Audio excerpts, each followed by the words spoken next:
sampai saya tanya lagi, sebenarnya untuk apa ya saya hidup ini? Kenapa saya dilahirkan di dunia ini? Apa tujuannya kan gitu?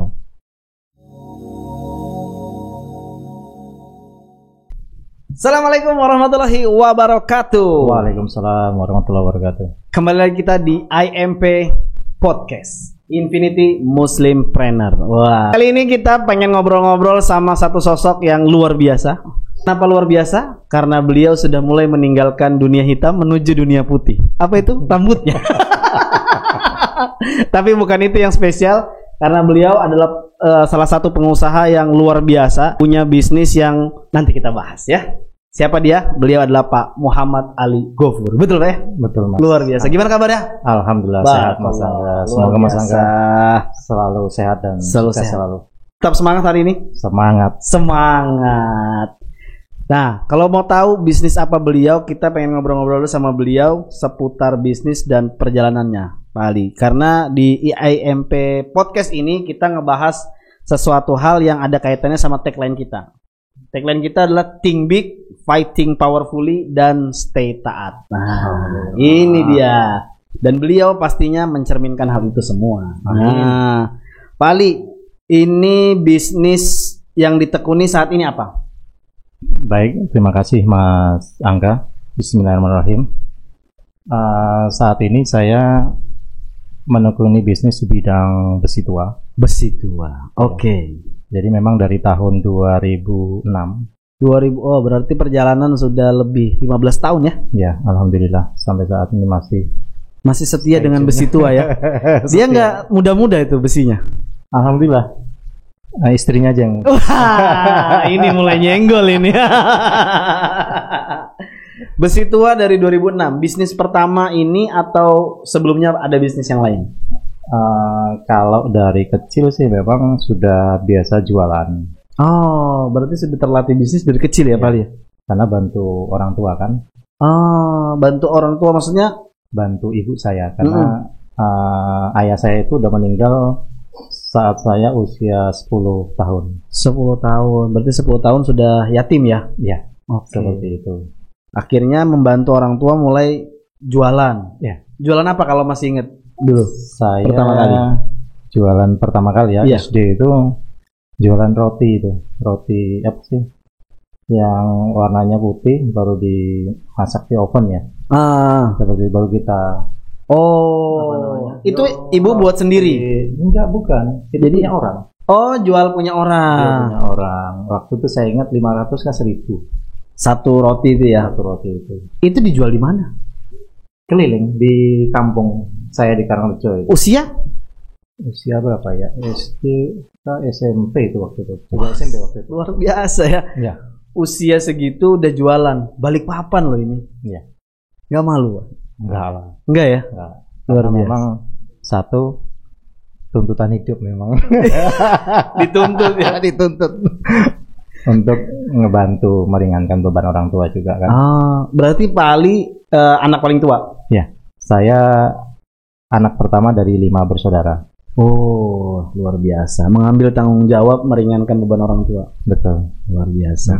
Terpaksa sebenarnya itu. Terpaksa ya? Karena anak sekecil itu sebenarnya masih suka main, iya. Benar. Saya baru mau nyanyi itu. Anak sekecil itu.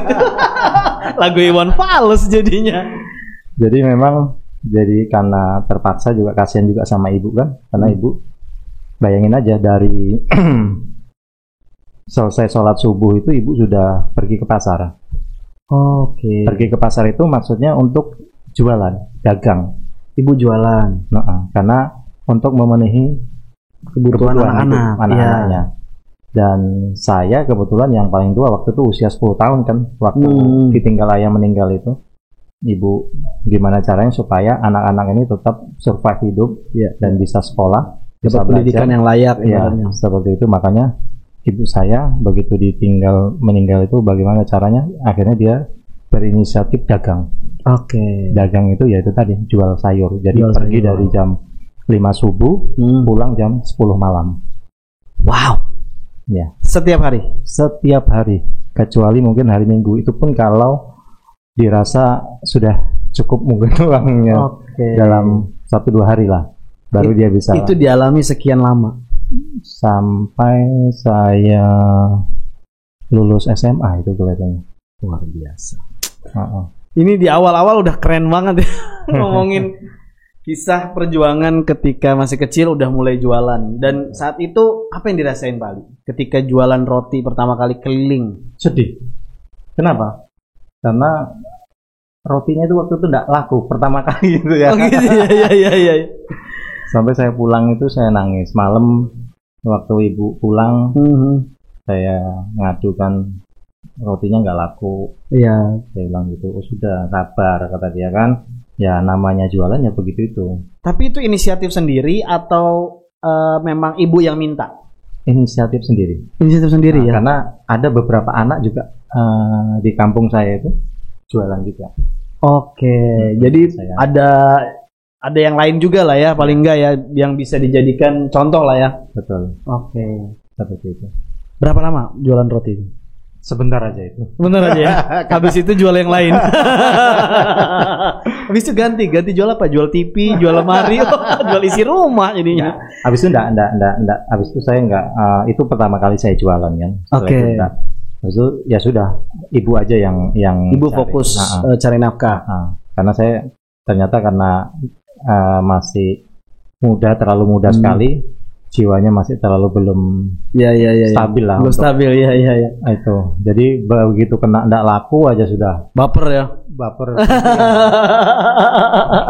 Jadi lebih enak main aja. Tapi gimana ceritanya kok bisa sampai berbisnis besi tua? Ya. Jadi besi tua ini memang ada waktu itu apa namanya direktur saya. Oh sempat kerja Bali berarti. Direktur saya ini punya saudara pemain besar besi tua di Jakarta. Oke. Nah saya kebetulan juga disuruh kurang deket Bali sekalian apa namanya, tolong kamu cari juga besi tua. Seperti itu. Jadi sekalian saya nyeles, sekalian saya tanya-tanya ke perusahaan itu. Jadi akses pertama itu sebenarnya bukan niatan bisnis ya? Iya, karena memang nyeles sebenarnya. Oke. Jadi sales rumah sakit ya? Betul. Oke, beliau dulu pernah kerja teman-teman di salah satu rumah sakit besar di Balikpapan, ya kan? Ya. Terus akhirnya dari permintaan itu mulailah mencari. Ya, jadi dari perusahaan-perusahaan itulah saya kenal dengan orang-orang pentingnya perusahaan kan gitu. Nah dari situ saya bilang sekalian lah kalau bisa selain karyawannya di rumah sakit untuk pelayanan kesehatan di rumah sakit kita, kalau bisa besinya dikasih kita beli. Gitu. Jadi setali 3 uang ya. dapat konsumen untuk rumah sakit plus dapat juga. Tapi itu langsung dapat atau perlu proses dulu? Prosesnya 4 tahun. 4 tahun. Betul. 2006 2010 tembusnya. Mulai dapat besi pertama kali itu pabriknya Pak Prabowo di ITC. Itu dapat dalam jumlah besar. 9 miliar waktu itu transaksinya. Oke, itu masih posisi kerja berarti? Iya. Oke. Lalu kenapa? Gimana ceritanya kok sampai akhirnya bisa jadi usaha sendiri?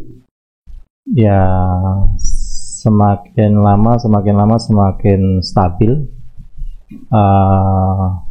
Akhirnya kita memutuskan untuk keluar. Oke. Sampai akhirnya punya aksesnya 4 tahun berjalan 2006-2010 transaksi pertama. Setelah itu keluar dari rumah sakit 2015. 5 tahun kemudian. Kenapa berani melepas? Kayaknya bukannya di rumah sakit udah punya posisi yang lumayan pada saat itu. Iya. Ya namanya proses kehidupan. Iya. Satu, yang kedua memang udah apa namanya? Sudah posisinya bagus untuk di bisnis wira swasta besi tua ini. Makanya saya berani memutuskan untuk keluar. Tapi sebelum keluar itu sudah ibaratnya sudah dapat keuntungan dari transaksi-transaksi yang berjalan. Ya, sudah setiap bulan. Dari adiknya si bos ya ibaratnya ya. Iya. Oke, adiknya bos udah kasih ini. Sampai akhirnya berani memutuskan untuk fight sendiri. Betul. Seberapa besar resikonya bisnis besi tua, Pak? Ya, setahu saya loh ya. Iya. Karena memang sudah rezeki dari Allah, itu selalu dimudahkan terus. Masya Allah. Saya juga nggak ngerti. Bisnis ini paling mudah menurut saya. Paling mudah menurut Pak Ali. Kenapa mudah, Pak Ali? Kenapa bisa kacamatanya mudah? Karena kita ngelihatnya bisnis besi tua itu butuh modal besar, butuh koneksi dan segala macam. Karena satu, saya udah punya orang bayarnya yang nomor satu kan. Oke. Pemain besar di Jakarta. Langsung yang punya ya. uang. Ibaratnya bukan lewat perantara-perantara lagi ya. Mau 10M, mau berapa M, mau ratusan, insya Allah ada. Oke. Uangnya. Dan bayarnya sampai hari ini itu aja? Atau sudah ada mulai banyak bayar-bayar yang lain? Ya, memang waktu itu setelah transaksi pertama yang 9 miliar kami dapat keuntungan 1 miliar waktu itu. Cuman memang dibagi-bagi. Nah, selanjutnya ada proyek yang lain, saya udah nggak ikut dia karena udah dapat modal, walaupun tidak besar kan. Iya. Seperti itu. Nah, jadi berdiri sendiri mulai. Ya, itu mulai sendiri tapi masih ikut coba cari bayar lain seperti itu. Dan sampai hari ini berarti udah ada beberapa bayar lah ya. Ibaratnya bukan cuma hanya fokus di satu bayar aja. Ya, kalau sekarang kan sudah lebih enak. Kenapa? Karena kita terbiasa ngirim, itu sudah dipercaya sama pabrik. Jadi pabrik ini sudah langsung berapapun yang kita minta pasti ada. Legit ya? Iya. Kok bisa semudah itu prosesnya? Ya mungkin ini sudah jalan dari Allah juga. Iya. Seperti itu.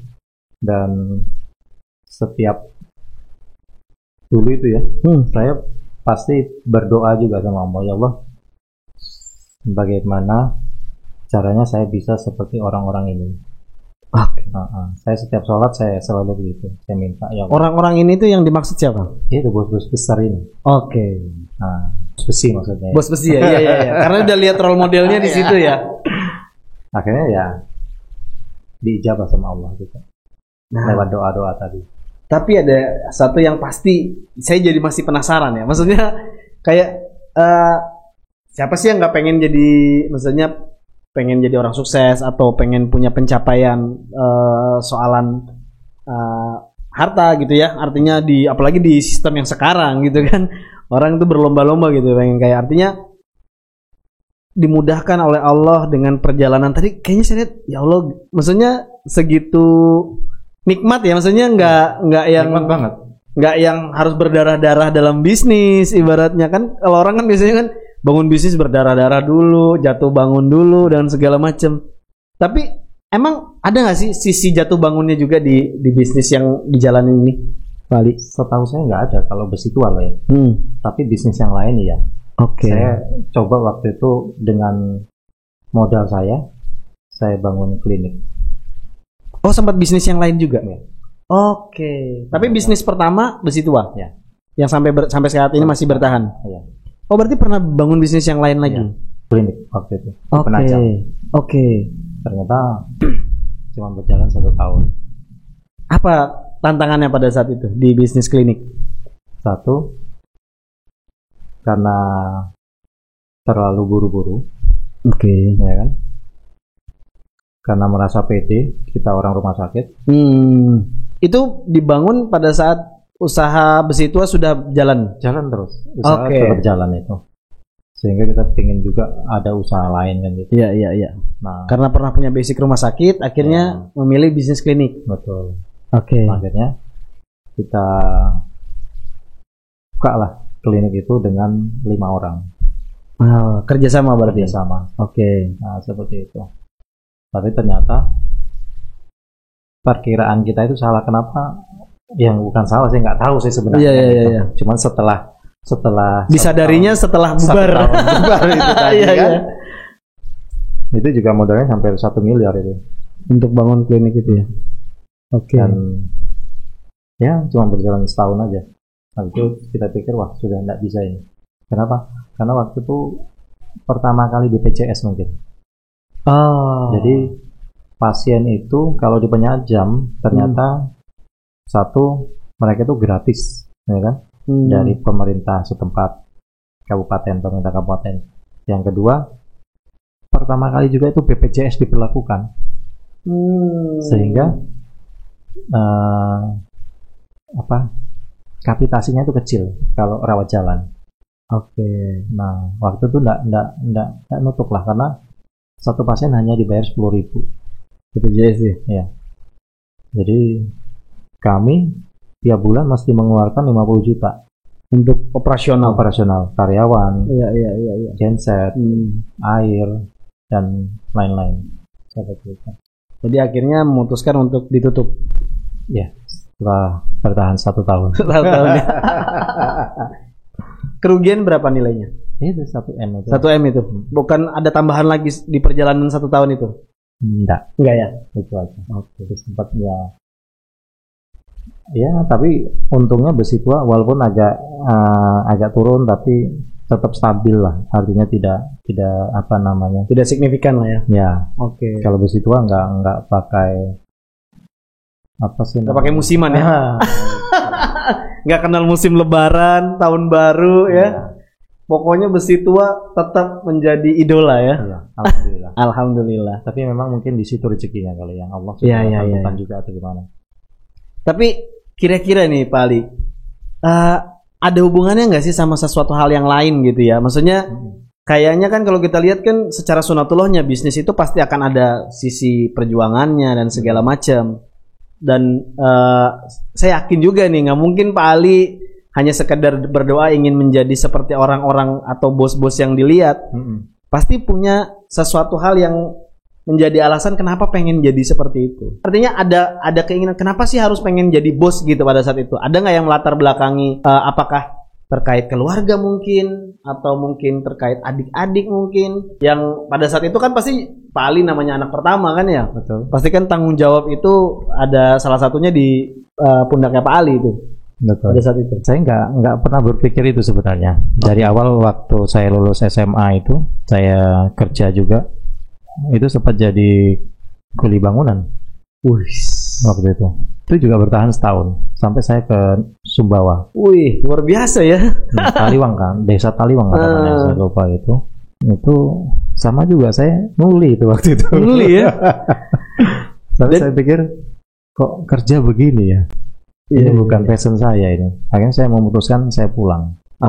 Dari Sumbawa waktu itu. Karena sempat bertahan setahun saya kerja nguli itu tadi. Ya babatin rumput, ya motong kayu, ya. Kok mau pada saat itu? Karena itu tadi. Saya kasihan juga sama mama kan. Mama saya udah berjuang untuk kami dari saya usia 10 tahun sampai saya lulus SMA. Artinya dengan susah payah ibu saya, terima kasih mama, semoga diterima di sisi Allah Subhanahu wa taala. Amin. Dan mendapatkan ridha Allah Subhanahu wa taala dan ditempatkan di surga ya. Amin. Ya, ibu saya juga udah meninggal kan. Nah, ya perjuangan ibu saya ini kan kita lihat juga kan. Susahnya cari uang dari pagi subuh pulang jam 10 malam. Kami hidup dengan sendiri sebenarnya kan. Iya. Artinya mengurus diri masing-masing ya anak-anak ini ya akhirnya saling bahu membahu ya. Ya. Jadi memang kadang-kadang tuh ya kita makan itu bukan kadang-kadang, sering ini makan. Saya masak nasi, Indomie sama telur. Telurnya itu gimana caranya satu bisa jadi 5. Jadi saya kasih kecap. Saya goblok. Saya tuangin. Masya Allah. Indomie juga begitu. Gimana caranya? Saya banyakin kuahnya. Saya kasih garam. Biar tetap ada rasanya ya. Jadi kita bagi-bagi itu.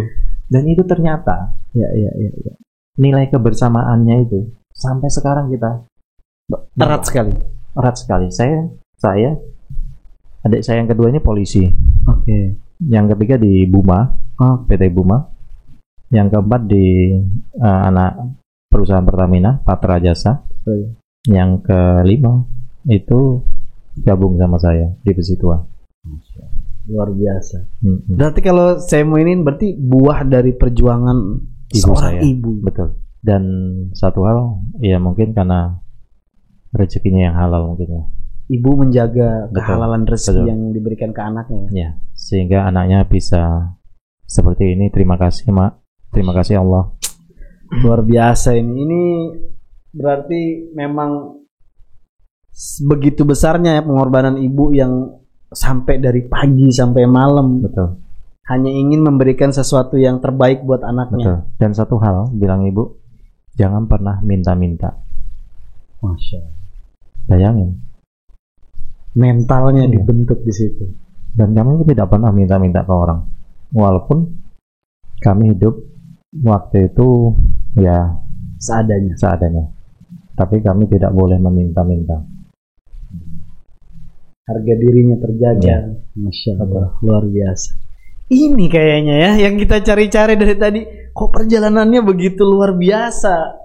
Tanpa ada, maksudnya ya kita bilang halang rintangannya tuh ya nggak mungkin nggak ada, pasti ada di perjalanan. Cuma mungkin kan nggak terlalu berat gitu ya Pak ya.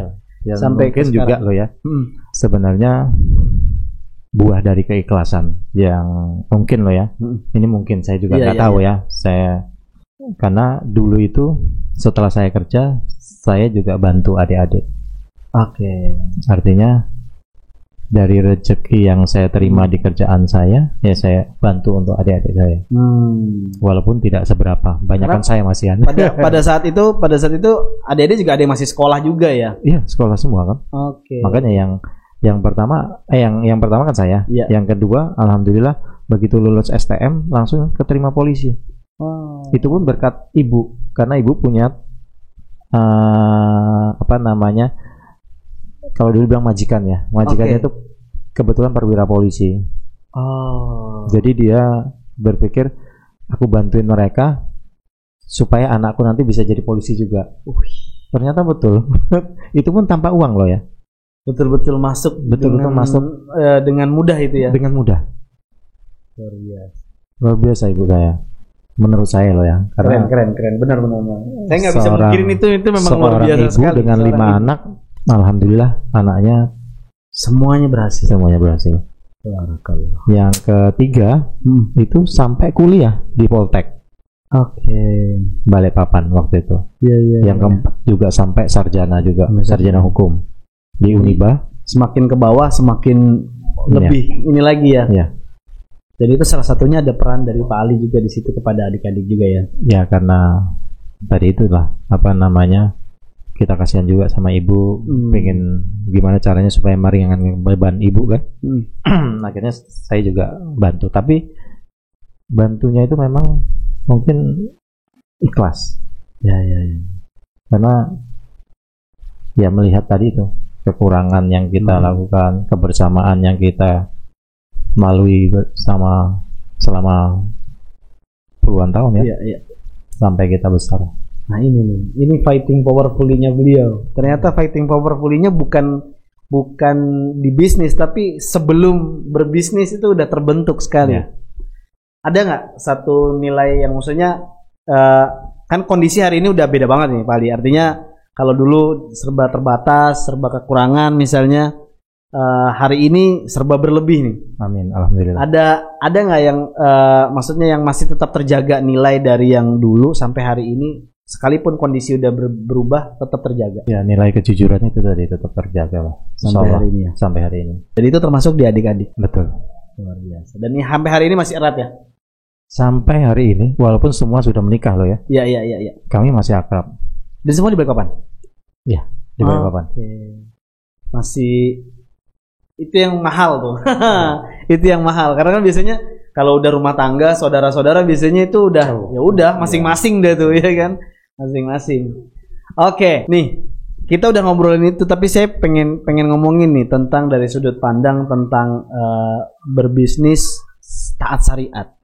Nah, ada nggak sih fase-fase ngalamin bisnis yang sebelumnya mungkin melanggar atau mungkin ada yang menyalahi, lalu akhirnya titik mana yang membuat akhirnya Pak Ali tuh menyadari dan ingin memperbaiki untuk sesuai dengan syariat?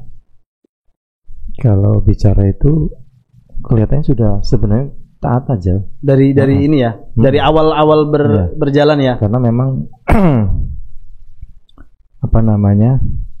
kita belinya kadang borongan, kadang juga timbang. Tapi kalau memang perusahaan tidak mau, ya kita nggak mau juga. Artinya sesuai dengan budget yang kita sampaikan. Oke. Seperti itu. Jadi nggak ada praktek-praktek kan? Biasanya kan kalau kayak gitu itu kan ada praktek suap lah, ada praktek kayak gitu-gitu. Ya, alhamdulillah perusahaan-perusahaan yang kita kerjasama selama ini itu perusahaan yang benar-benar tidak mau itu menjaga integritas. Masya Allah, rezeki banget dapatnya kayak gitu. Tapi nggak pernah ada tantangan berarti yang seperti itu ya dialami selama perjalanan ini. Ya, mungkin beberapa perusahaan yang harganya terlalu tinggi, saya jadi nggak. Saya pernah sampaikan juga kalau harganya terlalu tinggi nanti pasti ada permainan. Seperti itu. Cuman ada beberapa perusahaan yang, ini ada yang lebih tinggi mau, sudah, kami nggak mau juga. Oke. Ya kan, daripada nanti ada permainan lebih baik. Karena indikasinya biasanya seperti itu ya. Biasanya kalau harganya sudah terlalu tinggi loh ya. Seperti itu. Jadi udah tahu celah-celah poin-poinnya ya. Luar biasa. Nah, Pak Ali gimana sekarang ngomongin bisnis, ngomongin tentang kan Pak Ali juga sekarang mulai gerak dakwah nih. Apa sih? Ngapain lagi harus dakwah gitu? Ngapain lagi harus hari ini sibuk-sibukan ngurusin dakwah? Padahal bisnis udah enak gitu. Ya. Jadi sebenarnya itu setiap hari selama ini lah ya 5 tahun ke belakang kok dari tempat kopi 1 ke tempat kopi 2, kopi 3 ke 4. Saya pikir masa hidup mesti begini-begini aja kan gitu. Iya. Sampai saya tanya lagi, sebenarnya untuk apa ya saya hidup ini? Kenapa saya dilahirkan di dunia ini? Apa tujuannya kan gitu? Sampai ya bergolak lah di hati dan pikiran saya. Padahal kondisi baik-baik aja ya. Maksudnya secara ekonomi aman, baik-baik keluarga aja. Aman, betul. Anak-anak alhamdulillah aman semua. Tapi pertanyaan itu menghantui malah. Iya. Jadi kenapa? Untuk apa saya hidup? Kok cuman hanya dari tempat kopi 1 bicara ngarul ngidul nggak jelas, ya kan? Pindah nggak jelas ya sudah ya. Ada yang dibahas, bicara bisnis pastinya, cuman tidak menjawab hal itu. Ya. Jadi sampai akhirnya saya ketemu sama Mas Amir ya. Sampai saya diikutkan IPM IPM ya. Ya. Pengusaha muslim lah. Situ ya. Nah, saya ikutin aja waktu itu karena awalnya pengen cari teman kan. Iya. Yang memang benar-benar yang bicara tentang tujuan hidup sebenarnya kan gitu. Berarti selama ini perjalanan nggak ketemu ya? Sebelum IPM itu. Betul. Akhirnya ketemu Mas Amir, terus disuruh masuk lagi kelas TMMP. Nah, begitu masuk TMMP ini lebih dalam lagi mengenal tentang akidah, kan gitu. Bagaimana mengenal Tuhan, bagaimana mengenal hidup kita yang sebenarnya, bagaimana jadi pengusaha pejuang, kan gitu. Sampai akhirnya berkumpul bersama Mas Angga, Kang Arif, dan semua teman-teman di TMMP ya. Seperti itu. Alhamdulillah menambah banyak wawasan tentang sebenarnya Islam itu indah. Islam itu mengatur dari sudut terkecil. Baik itu di keluarga, anak-anak, semua diatur. Maupun ke masyarakat lebih luas kan gitu. Ya, banyak ilmu-ilmu yang saya dapatkan di TMMP dan berkumpul bersama teman-teman komunitas hijrah ya. Seperti itu. Ya, semakin menambah keimanan saya. Akhirnya terjawab pertanyaan itu. Iya, terjawab bahwa hidup itu sebenarnya tingkatan tertinggi sebenarnya dakwah. Karena dengan dakwah ini kita bisa merubah orang ke arah yang lebih baik, yang diridhoi oleh Allah dan sesuai dengan Al-Quran dan Sunnah. Jadi sekarang visinya udah bukan lagi mau seperti bos-bos ya. Ya. Karena udah jadi bos. Amin. Udah jadi bos, visinya geser nih. Ya. Ternyata visinya dakwah. Ingin menjadi wasilah buat banyak orang mengenal Islam. Amin. Luar biasa Pak Ali. Pak Ali, ada satu pesan nggak? Mungkin buat teman-teman yang di bidang usaha hari ini kan banyak nih yang punya tantangan juga. Betul. Atau bisa jadi ada juga yang seperti Pak Ali. Bisnis udah besar, kekayaan sudah dimiliki, keluarga dan segala macam, tapi ternyata itu semua nggak bisa ngejawab pertanyaan yang paling mendasar tuh. Kan kalau kita bilang kan itu pertanyaan paling mendasar ya sebenarnya ya. Ngomongin akidah tuh pertanyaan paling mendasar. Saya juga pernah ketemu dengan salah satu pengusaha besar yang punya ribuan karyawan. Ujungnya juga dengan semua itu dia ngerasa semua ini jadi bekal nggak ya buat saya. Betul. Semua ini kira-kira nyelamatin saya nggak sih? Saya diciptain buat ya kurang lebih sama kayak Pak Ali tadi gitu. Dan ada nggak sih Pak Ali mungkin satu pesan atau nasihat buat kita semua? Ya, terima kasih Mas Angga. Saya sih juga masih belajar ya. Okay. Intinya saya tahu Islam secara kafah nih ya baru dari TMMP ini. Oke. Kan saya sebenarnya sudah tahu belajar Islam secara keseluruhan. Iya. Kafah tadi kan gitu. Tapi saya baru menemukan itu di sini komunitas TMMP ini. Oke.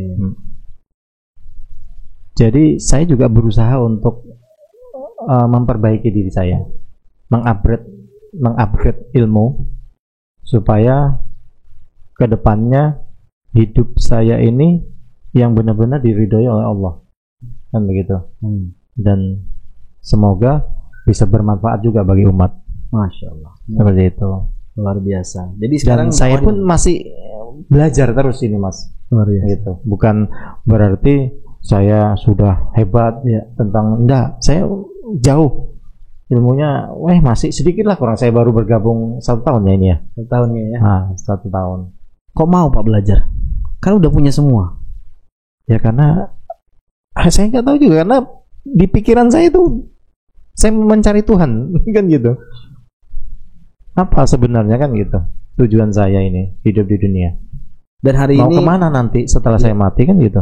Ternyata di TMMP terjawab itu semua. Luar biasa. Jadi teman-teman harus ikut nih TMMP nih. Ya. Buat yang belum ikut harus ikut nih acara TMMP atau IPM ya. Ya, benar Mas Angga. Muslim.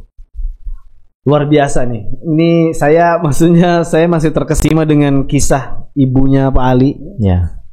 Mudah-mudahan Allah ampuni segala dosa beliau. Amin. Allah ridhoi segala amal ibadah, amal soleh beliau, dan Allah tempatkan di tempat terbaik. Amin ya Allah.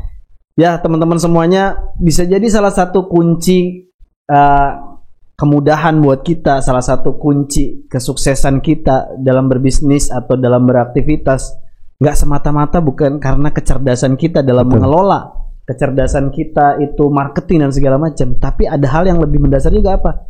Ridhonya orang tua. Bagaimana kita berbakti kepada kedua orang tua kita, itu juga menjadi salah satu kunci. Kenapa? Ridho orang tua, ridhonya Allah. Amin, betul. Maka ini yang juga pesan banget buat kita. Dan satu hal lagi, seperti kata Pak Ali, terus belajar, terus mencari. Jangan sampai bisnis kaya, bertumbuh besar, lalu pulang kembali ke hadapan Allah tidak membawa apapun. Betul.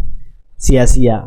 Maka yuk belajar, mantesin diri jadi pengusaha pejuang, pengusaha yang think big, fighting powerfully, dan stay taat. Ketemu lagi kita di edisi selanjutnya, tetap di IMP Podcast. Terima kasih banyak Pak Ali. Sama-sama Mas Angga. Assalamualaikum warahmatullahi wabarakatuh. Waalaikumsalam warahmatullahi wabarakatuh.